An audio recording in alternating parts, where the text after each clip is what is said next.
दे धडक बेधडक आपल्या परिसरातील ताज्या घडामोडी, घटना, समस्या, विविध क्षेत्रातील सर्वदूर बातम्या पाहण्यासाठी लोकशक्ती लाईव्ह न्यूज चॅनलला सबस्क्राईब करा आणि नोटिफिकेशन मिळवण्यासाठी बेल आयकॉनला प्रेस करा. गेले 4 दिवस माझ्या नावाने चुकीच्या चर्चा सुरू आहे. पक्षाने मला नेता केलं असून मी फक्त नावापुरता नेता नाही, अशी प्रतिक्रिया शिवसेना ठाकरे गटाचे आमदार भास्कर जाधव यांनी दिली आहे. गेल्या काही दिवसांपासून भास्कर जाधव नाराज असल्याची चर्चा आहे. या सर्व पार्श्वभूमीवर भास्कर जाधव यांनी भूमिका मांडताना सर्व चर्चांना पूर्णविराम देण्याचा प्रयत्न केला. भास्कर जाधव म्हणाले की तुम्ही म्हणत असाल तर मी इथेच बसतो, मी फक्त निवडणुकीसाठी येतो असे नाही. कोरोना काळात केलेले काम वाया जाणार आहे का, अशी विचारणा त्यांनी केली. सुसंस्कृत आणि स्वच्छ पार्टी म्हणून मिरवणाऱ्या भाजपने गुहागरमध्ये माझ्याबद्दल काय भाषा वापरली, अशी विचारणा त्यांनी केली. गुहागरमध्ये जास्त प्रचाराची गरज नाही. निवडणुकीच्या राजकारणात मीपणा चालत नाही, नम्रपणा असावा लागतो. गुहागरमधून 70% मतदान अनंत गीते यांना मिळालेलं असेल, असेही भास्कर जाधव म्हणाले. 7 तारखेला दुसऱ्या टप्प्याचं लोकसभेच्या करता म्हणून मतदान होणार आहे आणि या मतदानाकरता आज या भागाची ही प्रचार सभा आपल्या सर्वांच्या उपस्थितीमध्ये पार पाडते आहे. मी सुरुवातीलाच आपल्या सर्वांना सांगतो ही प्रचार सभा ही केवळ एक औपचारिकता आहे. कारण विक्रांतनी काही गोष्टी सांगितल्या, पद्माशेठ आरेकरांनी काही गोष्टी सांगितल्या, लतीफ लालूंनी काही गोष्टी सांगितल्या की आपण केवळ या निवडणुकीच्या प्रचार सभेतच या तालुक्यातलं मतदान हे गीते साहेबांना देणार आहोत अशातला भाग नाही. माझी कार्यपद्धती तुम्हा सर्वांना ज्ञात झालेलीच आहे. निवडणूक कोणतीही असू द्या, निवडणूक फक्त माझी स्वतःची असली की तेवढ्या पुरेसा तुम्ही दिसतो असं नाही. तर निवडणूक ग्रामपंचायतीची असू द्या, निवडणूक जिल्हा परिषदेची असू द्या, निवडणूक नगरपालिकांची असू द्या, निवडणुका बँकांची असू द्या, सोसायटीची असू द्या, खरेदी विक्री संघाची असू द्या, ती माझ्या आमदारकीची असू द्या, नाहीतर ती गीते साहेबांची खासदारकीची असू द्या, या प्रत्येक वेळी शेवटी प्रत्येकाला कुठे ना कुठेतरी एखादं सत्तेचं पद मिळावं, कुठल्या तरी राजसत्तेमध्ये जाऊन आपण बसावं, याच्या करता म्हणून प्रत्येक जण अपेक्षा ठेवतो आणि त्या अपेक्षा ठेवणं काही चुकीचं असं मला वाटत नाही. आणि म्हणून तो कोणतीही निवडणूक असू द्या, त्या निवडणुकीचं अतिशय मायक्रो प्लॅनिंग आपण नेहमी करत असतो आणि त्याच पद्धतीने या लोकसभा निवडणुकीचं सुद्धा आपण मायक्रो प्लॅनिंग केलेलं आहे, याचे तुम्ही साक्षीदार आहात. प्रत्येक जिल्हा परिषद गटाला 1-1, 2-2, 3-3 तास मी दिले आणि त्या 2-2, 3-3 तासामध्ये एक गाव आपण नजरेसमोर ठेवला. त्या गावामध्ये गेल्या 4-2 निवडणुकांमध्ये मागच्या खासदारकीला असेल, त्याच्या पूर्वीच्या आमदारकीला असेल, आता झालेल्या आमदारकीला असेल, जिल्हा परिषदेला असेल, पंचायत समितीला असेल, कोणत्या गावामध्ये किती मतदान झालं, कोणत्या निवडणुकीमध्ये कुठल्या गावामध्ये मतं वरखाली झाली, याचा बारकाईने अभ्यास आणि आकडेवारी मी तुमच्या सर्वांच्या समोर ठेवली की नाही ठेवली? अरे ठेवली की नाही? आणि ही आकडेवारी ठेवून मी गप्प बसलो नाही. तर निसारबाई इथं या गावामध्ये आणखीन 50 मतं वाढतील आणि ती 50 मतं कशी वाढतील, ती जबाबदारी कोणावर असेल आणि ती जबाबदारी तो पार पाडतो की नाही पाडतो, त्याच्यावर लक्ष कोणाचं असेल, याचं नियोजन मी तुमच्या सर्वांच्या उपस्थितीमध्ये केलं. माझ्या कार्यपद्धतीप्रमाणे मी तुम्हा सर्वांना माझ्या कुटुंबातली माणसं समजतो. कुठलाही निर्णय करायचा असेल, कुठलीही भूमिका जाहीर करायची असेल, एखादं काम सांगायचं असेल किंवा करून घ्यायचं असेल, तर ते पाठीमागे मी कधी सांगत नाही. समोर बसतो आणि सर्वांना व्यवस्थितपणे समजावून सांगतो की तुझ्या गावामध्ये थोडंसं तुझ्याबद्दल लोकांचे मतभेद आहेत, तुझ्या गावामध्ये तू जरा थांब, तुझ्या गावामध्ये मी याला पाठवतो आणि त्याच्याकडून आपल्याला मतं मिळाली पाहिजेत, हे त्याला विश्वासात घेऊन मी सांगतो की जेणेकरून त्याला असं वाटत नाही की माझ्या गावात येत असताना माझ्या नेत्यानं मला डावललं, एक प्रकारे माझ्या गावातच माझा त्याने अपमान केला असा भाव निभावा, त्याची भावना होऊ नये याची सुद्धा आपण बारकाईने काळजी घेत असतो. आणि त्या पद्धतीनं आपल्या गुहागरचं मी नियोजन केलं, तशाच पद्धतीनं खेडचं देखील नियोजन केलंय, तशाच पद्धतीनं चिपळूणचं देखील मी नियोजन केलंय. केवळ एक वहाळगट तेवढा नियोजन करायचा राहिलाय, कारण मी केवळ एका मतदारसंघापुरेसा आता मर्यादित राहिलेलो नाही. हे इतकं चांगलं नियोजन मी करून ठेवलंय, याचा लतीफ लालूंनी आता उल्लेख केला. 90 की 95% मुस्लिम समाजाची मतं आपण देऊ.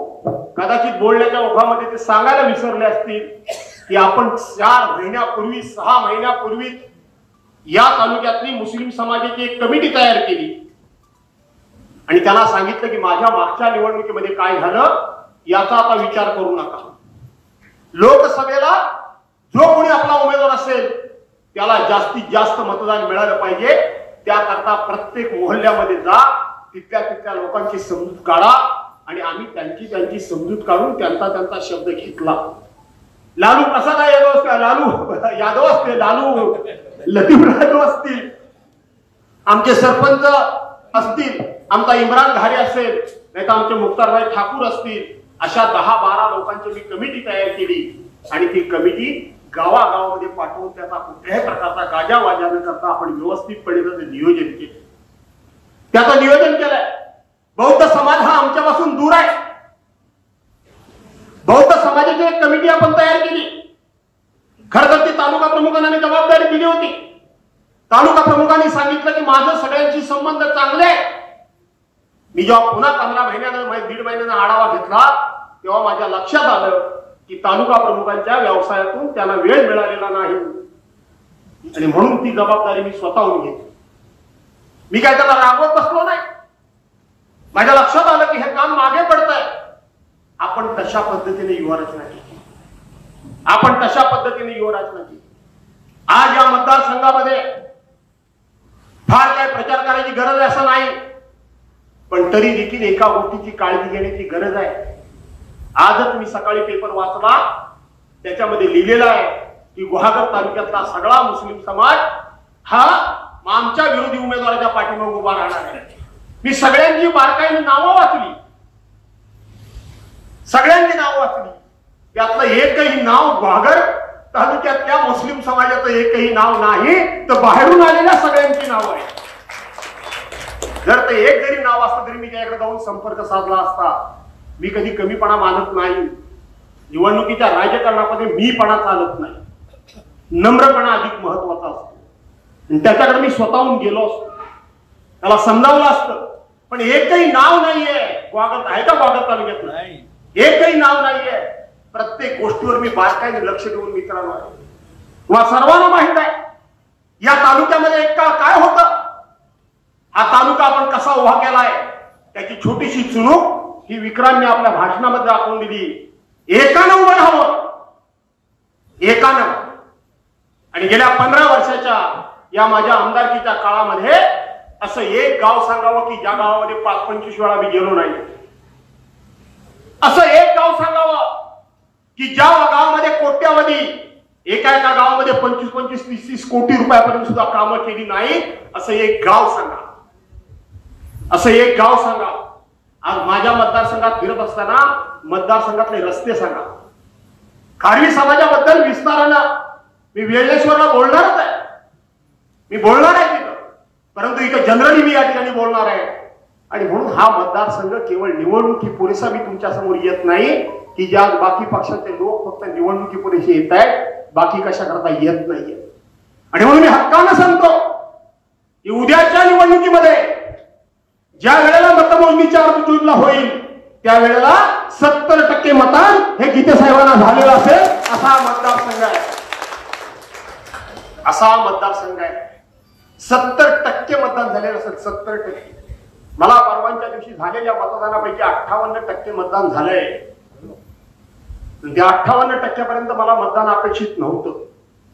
खरं तर मला त्यावेळेला 75-80% मतदान होईल असं मला वाटत होतं. पण का कुणास ठाऊक मुस्लिम समाजानं पूर्णपणे माझ्याकडे पाठ फिरवली. काही ठराविक गावं सोडली, काही ठराविक मंडळी सोडली, तर मला मुस्लिम समाजानं मतदानच केलं नाही.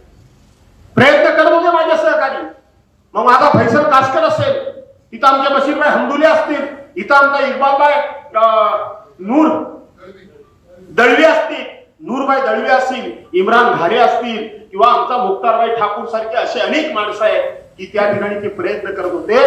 पण का कुणाला काय झालं मला माहित नाही. मला त्या लोकांनी मतदान कमी केलं. काही ठिकाणी जातीयवाद झाला, बेटकर आले आणि काही लोक समाज म्हणून नाचायला लागले. आज सुद्धा काही ठिकाणी ते चाललंय. मी तुम्हाला एक उदाहरण देतो. अशाच पद्धतीने गेल्या वेळेला तटकरे उभे राहिले होते आणि एका हॉलमध्ये तटकरेंनी मला बोलवलं. एका हॉलमध्ये तटकरेंनी मला बोलवलं आणि सांगितलं जरा आतमध्ये बसलेत कोणते बघा. मी आतमध्ये गेलो आणि मी बघतच बसलो. सगळी आमच्या चिपळूण तालुक्यातली कुणबी समाजातली प्रमुख मंडळी बसलेली होती. प्रमुख मंडळी बसलेली होती. गीते साहेब खुश होते, हसत होते. मला म्हणाले यांना घेऊन जा. तटकरे साहेब हसत होते, खुश होते. मला म्हणाले यांना तुमच्या मतदारसंघात घेऊन जा आणि गीतेंच्या विरोधात समाज म्हणून ते प्रचार करतील. मी ऐकून घेतलं. मी काहीच बोलत नाही. मला म्हणाले तुम्ही बोलत नाही. म्हटलं मी तुम्हाला सांगू का माझ्या स्वभावाप्रमाणे यांना मी माझ्या मतदारसंघामध्ये घेऊन जाईन, पण हे पक्ष म्हणून जर प्रचार करणार असतील तर मी यांना घेऊन जाईन. हे समाज म्हणून जर त्यांच्या विरोधात प्रचार करत असतील तर मी यांना घेऊन जाणार नाही. हे मी तोंडावर सांगितल्याबरोबर तटकरेंचा चेहरा खाडकन उतरला. असं कसं करताय. म्हटलं हिंदुहृदय सम्राट शिवसेना प्रमुख मान्य बाळासाहेब ठाकरेंचे आज मी पक्षामध्ये नसेल, आज मी राष्ट्रवादी काँग्रेस पक्षामध्ये असेल, पण हिंदुहृदय सम्राट शिवसेना प्रमुख माननीय बाळासाहेब ठाकरे यांनी मला कधीही कुठल्या जातीपातीचं राजकारण कर अशा प्रकारची शिक्षा दिलेली नाही, अशा प्रकारचं उभारावर शिक्षण दिलेलं नाही. आठवत बहुसंख्य तुम्ही लोक माझ्याबरोबर राष्ट्रवादी काँग्रेस पक्षामध्ये काम केलेले लोक या ठिकाणी बसलेले आहात. एकाने तू उठून सांगा की त्या वेळेला तू शिवसेनेबद्दल एक शब्द वाईट बोललास, शिवसेनेबद्दल अपशब्द वापरलास, आमच्या मतदारसंघामध्ये इथं शिवसैनिकांना तू शिव्या दिल्यास म्हणून तुला आम्ही राष्ट्रवादी म्हणून मतदान दिलं, असं एकाने उठून सांगा. मी केलेलं नाही. मी तो प्रकार केलेला नाही. मी का शिवसेनेमध्ये पुन्हा आलो. राष्ट्रवादी काँग्रेस पक्षाबद्दल एका शब्दाने मी वाईट बोललेलो नाही, बोलणार सुद्धा नाही, बोललो पण नाही आणि बोलणार सुद्धा नाही. मी कधीच जातीपातीचं राजकारण केलं नाही. माझा समाज, मराठा समाज मला मतदान करत नाही अशातला भाग नाही, पण केवळ हे तुमच्याकरता बोलतो अशातला भाग नाही. तर मी माझ्या निवडणुकीमध्ये सुद्धा कधीही मराठा समाजाची बैठक एकदाही घेतलेली नाही आणि मी तुमच्या समाजातला आहे म्हणून मला मतदान करा अशा प्रकारचं भाष्य मी कधी केलेलं नाही. आणि म्हणून तटकरेंना मी सांगितलं की हे आज या वेळेला इथं गीतेंच्या विरोधात प्रचार करतील, पुढच्या वेळेला काय करतील हे, आणि म्हणून मी याला घेऊन जाणार नाही. तोच अनुभव आज गुहागरमध्ये येतोय की नाही येतोय. जे परवानच्या दिवशी बेटकरांना समाज म्हणून घेऊन सांगत होते ते आज तटकरेंना घेऊन नाचतायत की नाही नाचतायत. अशा वेळेला तुम्ही आम्ही तत्वानं, ध्येयानं, विचारानं या ठिकाणी वागलं पाहिजे. आणि म्हणून मी कधीच कुठल्या जातीपातीचा प्रचार केला नाही, जातीपातीचा कधी द्वेष केला नाही. माझ्या विरोधात मात्र लोक हे प्रकार करतात याचाही मला पुरेपूर अनुभव आहे. पण मी माझं तत्व कधी सोडत नाही, तत्व कधी सोडणार नाही. हे एवढं सगळं सांगण्याकरता गेले 4 दिवस मीडियामध्ये माझ्या नावानं धुळा उडाला. 4 दिवस माझ्या नावानं धुळा उडालाय. भास्कर जाधव कुठे आहे, भास्कर जाधव कुठे आहे, भास्कर जाधव गप्प आहे, भास्कर जाधवची तो धडाडत आहे, भास्कर जाधव का या ठिकाणी अलिप्त आहेत, ते कुठे दिसले नाही 4 बैठकांमधलं वगैरे वगैरे वगैरे. माझ्या पक्षानं मला नेता केला. काय केलंय. आणि नेता फक्त मी नावापुरता नेता नाहीये. उभा महाराष्ट्र मी फिरतोय याचा अभिमान आहे की नाही तुम्हाला. उभा महाराष्ट्र मी फिरतोय. काल रात्री मी पूर्व विदर्भात आलो. आज इथे आहे, उद्या विनायक राऊतांच्या बरोबर आहे. परवा 27 तारखेला मी कोल्हापूरला आहे, 28 तारखेला मी गगनबावड्याला आहे, संध्याकाळी उद्धव साहेबांबरोबर मी सभेला आहे, 29 आणि 30 तारखेला मी जळगावला आहे. मी काय करावं.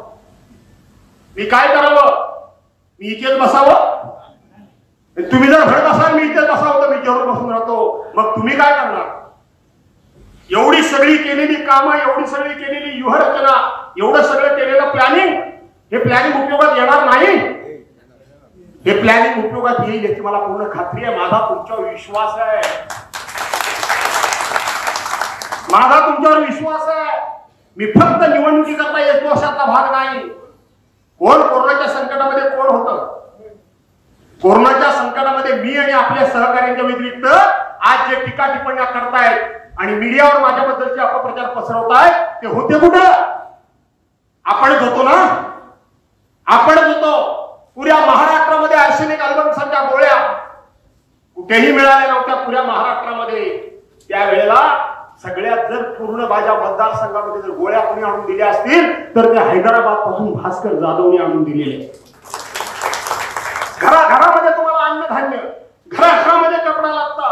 मुंबईमध्ये आपण एक सेल उभा केला, मुंबईकरांच्या मदतीला केला होता की नाही केला होता? तुम्ही गावागावामध्ये कुंपणं घातलीत आणि मुंबईकरांनी पुणेकरांनी इथे येऊ नये. भारतीय जनता पार्टीने माझ्यावर टीकेची झोड उठवली की भास्कर जाधवला माणसं गेली तरी चालतील पण त्याला मतं पाहिजे म्हणून तो इथं चाकरमानी आणतोय. कशिडीच्या घाटामध्ये 2-2, 3-3 दिवस पोरबळ अडकून रडत पडत होती. महाबळेश्वरच्या घाटामध्ये पडत होती. कुंभारच्या घाटामध्ये पडत होती. तुमचे फोन येत होते. रात्री अपरात्री धावत जात होता तो भास्कर जाधवच जात होता. हे लक्षात ठेवा. हे सगळं वाया जाणार आहे. हे सगळं वाया जाणार आहे. विकास कामांचा तर आपण एवढा प्रचंड अशा पद्धतीचा डोंगर उभा केलाय तो वाया जाणार आहे. आणि एवढंच काय, मी आज या ठिकाणी भारतीय जनता पार्टीला सांगतो की जिला काही लोक इथे येऊन सुसंस्कृत पार्टी, सभ्य पार्टी, स्वच्छ पार्टी अशा पद्धतीची बिराउदळी दिली त्यांनी 16 फेब्रुवारीला या घाट इथं चिपळूण आपल्या गुहागरमध्ये सभा घेतली. तळीवर ऐकलीत का नाही ऐकलीत? ऐकलीत ना? विश्वगुरूचा एवढा मोठा फोटो, पक्षाचं नाव, पक्षाचं चिन्ह, पक्षाचा पदाधिकारी, काय भाषणे केली. माझं तर म्हणणं आहे माझ्या महिला भगिनींच्या प्रत्येकीच्या मोबाईल मध्ये ती क्लिप आहे. घराघरात ती महिलांना ऐकवा. आणि भारतीय जनता पार्टीचा सरळ उमेदवार तर नसला तरी भारतीय जनता पार्टीला हा उमेदवार समर्थन करणार आहे म्हणून एकाही महिलेने याला मतदान देता कामा नये. अशा प्रकारचा प्रचार सुरू करा. अशा प्रकारचा प्रचार सुरू करा. कशाची भीती बाळगताय? कशाला काळजी करताय? कोण आहे? काही चिंता करायची गरज नाही तुम्हाला जरा सुद्धा. मी आज सांगतो तुम्हाला फक्त मात्र एक अतिशय जबाबदारीचं काम तुम्हाला करायचं आहे. भाषणाकरता मुद्दे अनेक आहेत आणि भाषणाकरता मुद्दे भास्कर जाधवला काही कमी पडत नाही, काहीच कमी पडत नाही. परंतु मला तुम्हाला एवढंच सांगायचंय, मुस्लिम असतील, बौद्ध असतील, ही निवडणूक कोणा एका व्यक्तीची नाहीये. हे आता सर्वांना माहित आहे. देश वाचवण्याची निवडणूक आहे. लोकशाही वाचवण्याची निवडणूक आहे. डॉक्टर बाबासाहेब आंबेडकरांचं संविधान वाचवण्याची निवडणूक आहे. आणि सरळ सरळ पक्ष चोरणारा जेलमध्ये घालण्याची ही निवडणूक आहे. जेलमध्ये या चोरांना आतमध्ये घालायचं आहे. सांगा तुम्ही शिवसेना पक्ष कोणाचा? कोणाचा पक्ष? बाळासाहेब ठाकरेंचा ना, त्या एकनाथ शिंदेला दिला. राष्ट्रवादी काँग्रेस पक्ष कोणाचा? पवार साहेबांचा ना, त्या अजित पवारला दिला. त्या अजित पवारला. काय चाललंय काय? सावध राहा. आज खारवी समाजावरती विस्ताराने मी बोलणार आहे वेळेश्वरला, पण आयुष्यभर इतक्या पिढ्या तुमच्या घराखालच्या जमिनी तुमच्या नावावर नव्हत्या. तुमच्या नावावर नव्हत्या, पण विधानसभेमध्ये संघर्ष करून करून त्या घराखालच्या जमिनी आज तुमच्या नावावर करण्याचं काम तुमचा लोकप्रतिनिधी भास्कर जाधवने केलेलं आहे. उद्या कुणी म्हणायचं की ह्या जमिनी माझ्या, हे घर माझं, असा सुद्धा कायदा वागायला मागे पुढे बघणार नाही. घराघरापर्यंत हे संकट आता येऊन ठेपलंय. कुळ कायद्यामुळं कुणबी समाजाच्या नावावर जमिनी झाल्या. उद्या एका लेखणीच्या फटकाऱ्या सरश्या त्या निघून जायला सुद्धा वेळ लागणार नाही. आज टिंगल टवाली चालले कुणबी समाजाची म्हणा किंवा ते नाचे खेळ वगैरे करणाऱ्या लोकांची टिंगल टवाली चालले आणि इथे येऊन मोठ्या तोंडानं त्या ठिकाणी मतं मागण्याचं काम सुद्धा चाललं. बुद्धिभ्रष्ट केला जाईल. मला माहित आहे काही लोक इथे येतात आणि सांगतात आम्ही भास्कर जाधवांच्या बरोबरच आहोत. भास्कर जाधवांच्या बरोबर. बघा, ही भास्कर जाधवांची निशाणी घड्याळ आहे. शिवसैनिकांना आणि तुम्हा मतदारांना वाटते तेवढं हे निवडणुकीचं तंत्र सोपं नाहीये, हे लक्षात घ्या. वर्षानुवर्ष लोकांच्या मनावर धनुष्यबाण ही निशाणी बिंबलेली आहे, वर्षानुवर्ष. आणि या मतदारसंघामध्ये घराघरामध्ये आम्ही घड्याळी निशाणी बिंबवलेली आहे, आम्ही घड्याळी निशाणी बिंबवलेली आहे. मी ज्या वेळेला या मतदारसंघामध्ये पाऊल ठेवलं तेव्हा काय होती राष्ट्रवादी काँग्रेस पक्षाची अवस्था, काय होती काय. पण प्रत्येक निवडणूक आपण जिंकली कारण आपण घराघरामध्ये निशाणी पोचवली. मी परवा मुळे हो रस्त्याने चाललो होतो, 3-4 महिला डोक्यावर भाऱ्या घेऊन लाकडाच्या चालल्या होत्या नेत्रडापूरच्या वरच्या माळावरून. मला ती सवय आहे घाणेरडी. आता पण मी दत्त देशींच्या सिमेंटच्या समोर 20-22-23 कामगार बसले होते. त्या प्रत्येक ठिकाणी उभा राहिलो, प्रत्येकाचं नाव विचारलं, गाव विचारलं, कोणाला मतदान करणारा विचारलं. तसं आम्ही त्या महिलांना विचारलं. म्हटलं उतरा भाऱ्या, आम्ही तुमच्या भाऱ्या डोक्यावर चढवायला मदत करतो, आम्ही मदत करतो.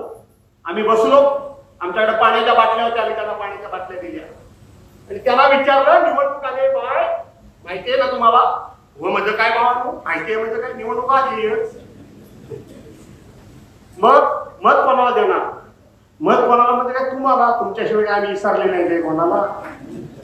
तुम्ही काय काय आमच्यासाठी केलं, मला म्हणजे कोणाला, तुम्हाला. म्हटलं मी नाही उमेदवार उभा आहे, उमेदवार गीते साहेब उभे आहेत, तर आम्हाला माहित नाही, आम्ही तुम्हाला मत देणार. जाऊ दे, माझी निशाणी काय, घड्याळ. हे म्हटलं बाई तुला कोणी सांगितलं, कालच आलं होतं तुमचं नाव घेऊन. मुळे भाऊला म्हटलं बघा हा तो काय, आपण इकडे सभा करत बसू आणि ते भाजपवाले मागच्या दरवाज्यात चोर कधी शिरतील, कारण चोऱ्यांची सवय लागलेलीच आहे त्यांना, कधी शिरतील आणि कधी खोटं सांगतील. तो आमच्या एक कापसाळचा नेता व राष्ट्रवादी काँग्रेसचा, तो माझ्या चिपळूण तालुक्यामध्ये फिरतोय आणि सांगतोय भास्कर रावांनीच आम्हाला पाठवलंय, आम्ही तुम्हाला शब्द देतो की पुढच्या वेळेला आम्ही सगळे भास्कर रावांना मदत करणार आहोत. गेल्या वेळेला भास्कर रावांनी तटकरेचा प्रचार केला, आता त्यांनाच मदत करा. निशाणी तीच आहे, निशाणी. समाचार घेईन मी, मला वेळ मिळाला सभा घ्यायला तर. निशाणी तीच आहे. तुमच्या समोर खूप मोठं संकट आहे, म्हणजे खूप मोठं आव्हान आहे, समजू नका. इतक्या हलक्यात निवडणुका घेऊ नका.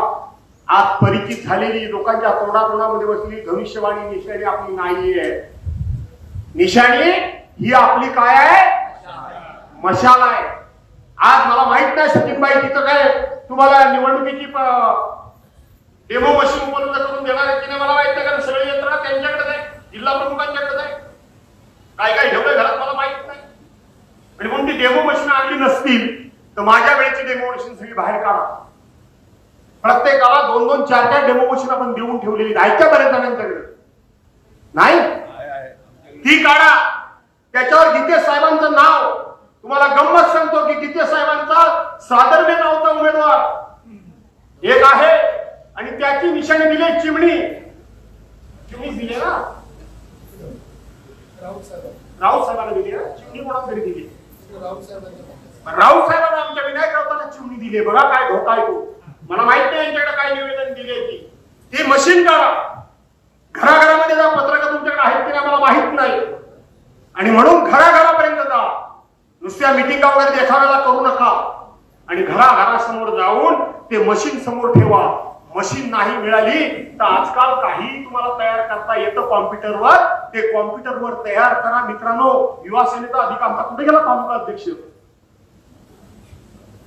राजपूत गेला. काय झालं माझ्या भाषणाची मागं स्पीकर. युवा सेनेचं हे काम आहे, माझ्या महिला भगिनींचं एक काम आहे. घराघरामध्ये जा. किती 1 नंबरला तुम्ही किती नंबरला, 1 नंबरला गीते साहेब असतील, त्यांच्या समोरची मशाल, त्या मशालींमध्ये सुद्धा गंमत झाली. हे कोण तुम्हाला सांगतं की नाही मला माहित नाही. पहिली गोल मशाल दिली होती, आता मुद्दामून वेगळी वेगळी मशाल दिली आहे. तुम्ही तर म्हणाल ती मशाल होती, मग आता ही निवडणूक म्हणजे बॅलेट पेपरवर ही कुठली आणि दुसरी. सावध राहा. त्या मशाली समोरच एक एक बटन दाबायची प्रॅक्टिस घ्या. आता अशा भावात राहू नका. आम्ही काय नेहमी निवडणुका लढतो, आम्हाला काय नवीन आहे? हे लय नवीन आहे. भाजपवाल्यांसारखे कूटनीतीवाले नाहीये. राणा झाला चिपळूण मध्ये आणि लोक लिहितात गुहागर मध्ये, म्हणजे राणा संस्कृती इथं आली. काय त्यांचे डोळे फुटले होते ते कान काय झालं मला माहिती नाही. या गुहागर मध्ये कोणाबद्दल एक अपशब्द आम्ही कधी वापरलेला नाही. वापरला एक शब्द? माझी भाषण जहाल आहे, पण कोणाच्या आईबद्दल, कोणाच्या बहिणीबद्दल, कोणाच्या सुनेबद्दल, कोणाच्या लेकीबद्दल वाईट बोललेलं भास्कर तो कधी बघितला? तुम्ही ऐकलात कधी? ऐकलात? भाषण जहाल आहे, पण लिहायचं काय की चिपळूणची राणा संस्कृती गुहागर मध्ये आली आणि नातूंनी कसे संस्कार जपले. काय जपले नातूंनी संस्कार? काय जपले? काय दुसऱ्याच्या आई बहिणीबद्दल, दुसऱ्या पक्ष नेतृत्वाच्या पत्नीबद्दल, आईबद्दल, त्यांच्या मुलाबद्दल इतक्या घाणेरड्या शब्दामध्ये बोलतात. त्याचं समर्थन नातू करतात, त्याचं समर्थन भाजपाचे जिल्हाध्यक्ष करतात, त्याचं समर्थन भाजपाचे तालुका अध्यक्ष करतात. हे संस्कार, ही सज्जन पार्टी, हे सभ्य पार्टी. परंतु लोकांना खोटं कसं भासवायचं, खोटं कसं सांगायचं, तो लेख लिहिल्यापासून मी वाट बघत होतो. गुहागर मध्ये माझी सभा कधी होती? असे बदमाश लोक असतात. या बदमाश लोकांनी खऱ्या अर्थाने ही लोकशाही नासवलेली आहे. या बदमाश लोकांनी या देशाची संस्कृती, संस्कार नासवलेले आहे. जाती धर्मामध्ये दंगली घडवून आपल्या राजकीय पोळ्या यांनी भरलेल्या आहेत. रामाचं सांगतील मला माहित आहे या मतदारसंघात नाही ते बाकी सगळं सोडा, परंतु मोदीजींनी राम मंदिर बांधलं की नाही? मग आपण लगेच बांधले बोलाल ना.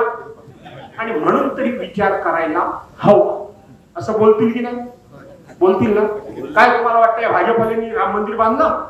चोर घे, रामाची दिलेली जमीन चोरली, रामाच्या नावानं जमा केलेल्या विटा चोरल्या, रामाच्या नावानं जमा केलेला निधी यांनी हडप केला. ही सगळी प्रकरणता बाहेर येत आहेत. आणि अप्रत्यक्षपणे राम मंदिर पूर्ण झालेलंच नाही. तुमच्या गावागावामध्ये ज्योती मंदिर आहे. देवळाचा घुमट बांधल्याशिवाय देवळाचं कधी उद्घाटन तुम्ही केलं काय? राम मंदिराचा घुमट तयार झालाय? नाही झालेला. तुम्ही तुमच्या गावागावामधून प्रभू रामचंद्र मध्ये एका बाजूला सीतामाई आणि दुसऱ्या बाजूला लक्ष्मण याच्याशिवाय राम मंदिर कधी बघितले? समोर पायाशी मारुती बसलेला का बघितलात की नाही? पण हे काय राम मंदिर, राम याची मूर्ती एवढीशी, ती म्हणायचं बाल्यावस्थेतली राम मंदिराची मूर्ती आहे. एवढे मोठे नरेंद्र मोदी आणि त्यांच्या हाताला रामानं धरलंय आणि राम देवळात चाललाय. तिच्या म्हणजे रामापेक्षा मोठा कोण चालेल तुम्हाला? अरे राम आमचं मतदान देणारा एटीएम कार्ड नाही, राम आमच्या हृदयामध्ये आहे. ज्या पद्धतीने हनुमंतांनी आपल्या छातीचे 2 भाग केले आणि प्रभू रामचंद्रावर दाखवला, तो प्रभू रामचंद्र. आणि म्हणून ह्या सगळ्यात तुम्हाला फसवतील. त्यापेक्षा तुम्ही काम आपली केलेली आहेत फक्त निशाणी घराघरापर्यंत पोहोचवण्याकरता म्हणून सर्वांनी प्रयत्न करा. मुंबईकर आणण्याच्या याद्या ह्या आपल्या नेहमीच तयार असत्या आहेत. त्या ह्या तालुका प्रमुख आणि जिल्हा प्रमुखांच्याकडे द्या, त्यांना इथं आणा. कारण इथं मतदान जास्त जेवढं होईल त्याच्या 70% मतदान आपल्याला होईल. मतदान होईल त्याच्या, मी काय म्हणतोय, मतदान होईल त्याच्या 70% किमान मतदान हे आपल्याला होईल हा विश्वास मी या ठिकाणी देतो. आणि ज्याने कोणी हे संभ्रम पसरवायचा प्रयत्न केला आहे त्यांना मला एवढंच सांगायचं आहे की मी भास्कर जाधव आहे. आज पुऱ्या महाराष्ट्रामध्ये मी फिरतोय. आठवण करा, ज्यावेळेला शिवसेना फुटली तेव्हा पहिली डाकाळी मीच फोडली. मी फोडली ना? तुम्हाला अभिमान वाटेल. संजय राऊत जेलमध्ये गेले. संजय राऊत जेलमध्ये गेल्यानंतर जे कोणी 4-2 नेते पाहिजे, मी तेव्हा नेता नव्हतो, मी सामान्य आमदारच होतो, पण जे कोणी 4-2 नेते उतरले त्याच्यामध्ये आघाडीवर तुमचा भास्कर जाधव मैदानात होता. त्यामुळे हे जाणीवपूर्वक मला बदनाम करण्याचं काही षडयंत्र आहे. याला मी तर ठुंकून किंमत देत नाही, कवडीची किंमत देत नाही. मी तर फार उलट्या फुटीचा माणूस आहे. कोण असं बोला तर हो असं जा कर काय करायचं. तर मला माहिती आहे माझ्या रामरागाड्यासमोर कधीच कोण टिकत नाही, कोणीच टिकत नाही. आणि माझ्या निवडणुकीत सुद्धा तुम्ही नूरबाई तुम्ही बघितलेला आहे. माझा एकदा फॉर्म म्हणून भरला की मी प्रचारला कधी बाहेर पडत नाही, पडतो शेवटचे 2-4 दिवस मागे. पण आता काय झाली अडचण की माझ्याकडे दिवसच नाहीये. मला पुण्यामध्ये जायचंय, मला म्हाडामध्ये जायचंय, 2 तारखेला मला त्या ह्याच्यामध्ये जायचंय, हातकणंगल्यामध्ये जायचंय. मी शेवटी आता पक्षाला विनंती करणार आहे की ह्यातले काही दिवस रद्द करा, पुन्हा एकदा शेवटच्या टप्प्यामध्ये मी तुमच्याकडे येईल. पण एवढं मात्र सांगून ठेवतो, दिलेली जबाबदारी प्रत्येकाला गावागावाची वाडीची जबाबदारी दिली आहे. त्याच्यामध्ये जर डावं उद्योग काही जर केलं तर गाठ भास्कर जाधवशी आहे. लोकशक्ती लाईव्ह साठी न्यूज ब्युरो रत्नागिरी. अशाच सच्चाई दर्शवणाऱ्या बातम्या पाहण्यासाठी लोकशक्ती लाईव्ह न्यूज चॅनलला लाईक करा, शेअर करा आणि सबस्क्राईब करा.